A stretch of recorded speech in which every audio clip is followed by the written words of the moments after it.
Todas as vezes que eu quero montar uma frase em inglês, eu preciso seguir a estrutura base do PVO, onde eu vou ter um pronome, mais um verbo auxiliar, mais um complemento qualquer.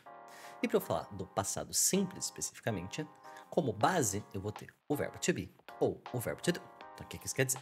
Quer dizer que dentro dessa nossa fórmula, eu vou ter ou o verbo to be conjugado no passado, ou o verbo to do conjugado no passado. Mas por mais que seja comum em português a gente sempre conjugar os verbos de acordo com o pronome que a gente está usando, em inglês, na verdade, isso é bastante raro. Isso é que o verbo to be faz, de ter duas conjugações diferentes para ele no passado, seja was para os pronomes singulares, seja were para os pronomes plurais, é uma coisa que só o verbo to be vai fazer. Então, se a gente olhar para o verbo to do, a gente vai ter exclusivamente o did, seja para o I, para o he, para o she, para o it, para o we, para o you ou para o they. Eu também posso fazer frases no passado simples com o verbo to do. Então eu teria um pronome, mais o verbo to do no passado, mais um complemento qualquer. Por exemplo, eu posso te falar que I did walk. E aí tem um aspecto interessante. Por mais que I did walk seja absolutamente correto, uma coisa que a gente vai perceber é que existe uma forma alternativa da gente fazer frase no passado simples. Pensa comigo. Quando eu uso o verbo to do, eu tô falando de um verbo que ele é executável, certo? Então, vem cá. Se a gente fala do verbo to walk, por exemplo, que é o verbo andar, tô falando que eu executo a ação de andar, certo? Da mesma forma como eu executo a ação de correr, de comer, de pular, de viajar, no fundo, tal qual a gente constatou no presente simples, todo verbo meio que executado, certo? Então o verbo to do, ele meio que vai estar onipresente. Sempre que eu estiver falando de uma frase que não seja com o verbo to be, necessariamente essa frase é feita com o verbo to do. De forma que a gente muitas vezes deixa ele omitido dentro da frase. No presente isso funciona muito bem, porque eu simplesmente omito ele, o I do walk se torna I walk, e tá tudo muito bem, tá tudo muito bom. Só que se eu fizer isso no passado, eu tenho um problema. Por quê? Porque o I did walk sem esse did vira um I walk, que é exatamente a frase no presente.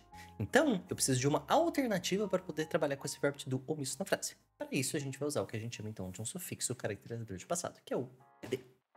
Então, todas as vezes que eu quero passar qualquer verbo regular, a gente já entra nesse mérito, para o passado, tudo que eu preciso fazer é colocar um ed na frente dele. Então, o verbo to walk, por exemplo, vai virar um walked. Tá, mas como assim todo verbo regular? Então, uma das coisas mais frustrantes que o inglês tem é que, da mesma forma como o português e qualquer outro idioma do mundo, nem todo verbo vai ser regular. Tá, então toda vez que um verbo for regular, em inglês, ele vai terminar em ed, em todo e qualquer passado. Só que nem todo verbo é regular. Como é que eu sei se um verbo é ou não é regular? Você não sabe. A única forma de você descobrir se um verbo é ou não regular vai ser a vez que você vê alguém escrevendo ou falando esse verbo no passado e você perceber que ele não tem ed no final. Então, o dia que você estiver conversando com alguém, se alguém falar I thought, você vai descobrir que na verdade não pode ser I thinked. Esse verbo to think tem que se tornar um thought porque sim, certo? Tem a ver com a origem etimológica da palavra, a gente não precisa entrar dentro desse detalhe.